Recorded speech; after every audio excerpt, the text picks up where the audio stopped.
3 years together, yet it couldn't earn her a ride home on a rainy Parisian night. It's just a cold, it won't kill you. Meanwhile, warmth filled the stranger's Mercedes-Benz as a blonde girl named Emily gently asked her, "Miss, need a ride?" Sometimes, care and indifference come from the most unexpected people. Early winter, rainy night.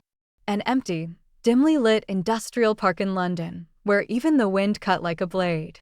Allison hugged her thin Burberry trench coat tighter, curled up on the roadside.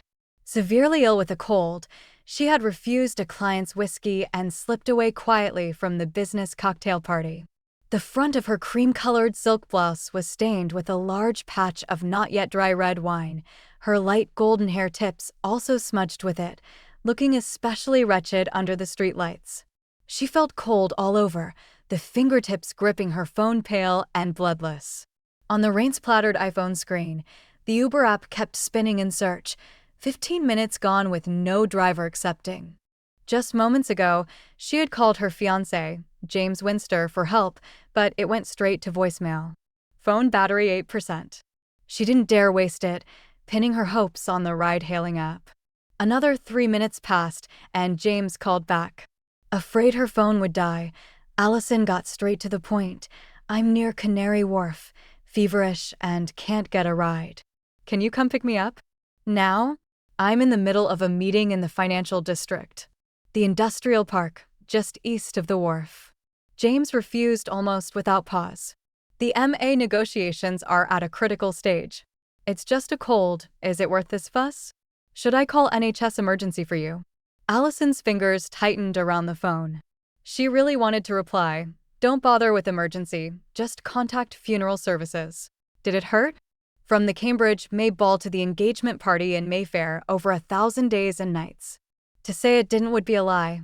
Her phone vibrated again, battery clinging to 3%. Miss Vivian, her mother. A woman who forever built cages with Chanel No. 5 and a critical gaze. Her trembling fingers swiped across the screen. Before her hoarse hello could fully form, a sharp interrogation pierced her ear. "Where are you?" "You must be at the Harrods Jewelry Department by 8 sharp. The Winster family heirloom sapphire necklace requires your presence for the fitting." "Mother, I'm near Canary Wharf." "The wharf?" Vivian's voice shot up an octave. "Mingling with those finance upstarts? Return immediately. At next week's charity gala, you will be standing beside James wearing that necklace." Allison closed her eyes, the burning in her throat spreading to her chest. "What if I told you I might have the flu, waiting for a ride to the hospital?" 2 seconds of silence hissed through the line before the icy reply came. "Then do not cough in public. Remember, the Winster family has no use for a sickly daughter-in-law." The call disconnected. The phone screen went utterly black, like a deep well. She let go, allowing the device to slip from her hand into the puddle.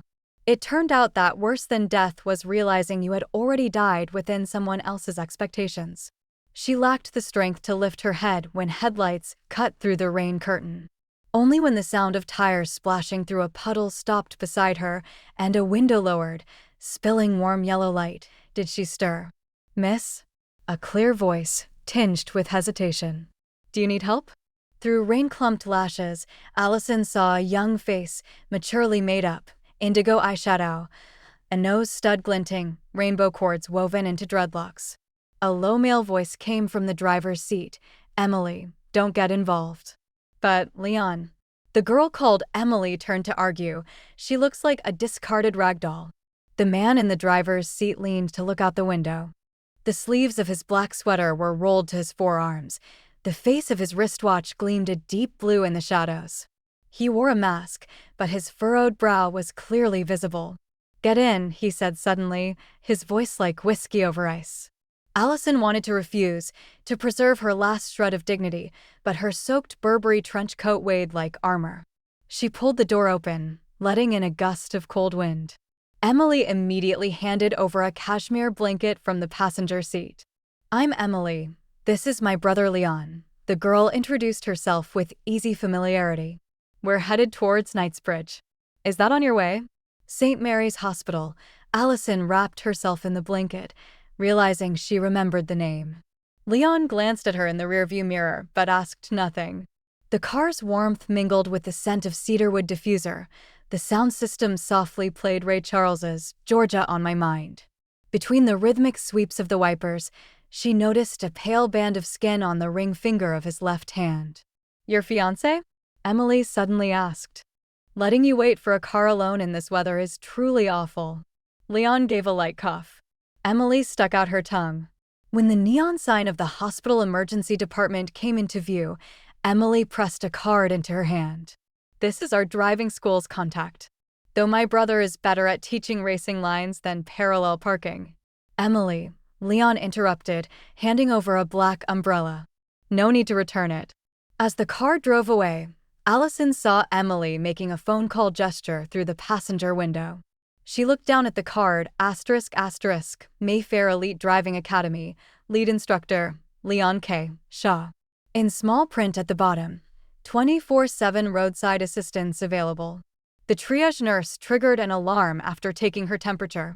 39.8 degrees Celsius, 103.6 degrees Fahrenheit, blood oxygen saturation 92%. A doctor in blue scrubs shook his head, holding up a chest x-ray. "Viral pneumonia. Have you notified family?" "I have no family," Allison heard herself say. "We must have an emergency contact." After a moment's silence, she recited James's work number. The nurse dialed and, following protocol, put it on speakerphone. "Mr. Winster, your fiancée, Allison Chin, is in the emergency department at St. Mary's Hospital and requires urgent admission." "I'm in Zurich." James's voice came through, separated by the Alps, the faint clink of crystal glasses in the background. "Please contact her mother, Miss Vivian Chin. Also, put all expenses on my account." In the dial tone that followed, the nurse's eyes filled with pity. Allison, however, smiled. She should have understood long ago, when you're waiting for a lifeboat in a storm, some people think you're admiring the view. At 3 a.m, a third of the 4 bag remained. The hospital room door was pushed gently open. Emily slipped in, cradling a thermal container, her blonde dreadlocks tied into a bun. "Brother's parking the car," she whispered, unscrewing the lid. "Century egg and lean pork congee from Chinatown. I hear sick people should have this. How did you?" "Brother said leaving a stranger at the hospital entrance goes against chivalry." Emily blinked. "Though I think he's mostly curious about what kind of person loses an engagement ring." Allison instinctively touched her left ring finger. It was bare, marked only by a faint, pale line from long wear. Footsteps sounded in the corridor. Leon leaned against the doorframe, still masked, but now in a gray hoodie. He held a convenience store bag, the outlines of a charger, and a fruit box faintly visible inside. "Funeral services." He placed a note on the bedside table, his tone flat. "Call them yourself if needed." Allison froze. But before that, he turned to leave, pausing for half a second. "I suggest you try the congee." Emily is picky. Not many places earn her approval. The door closed softly. Outside the window, London slept in the rain, a barge on the Thames sounding its horn. Cradling the warm container, Allison suddenly remembered a line from a poem she'd read years ago.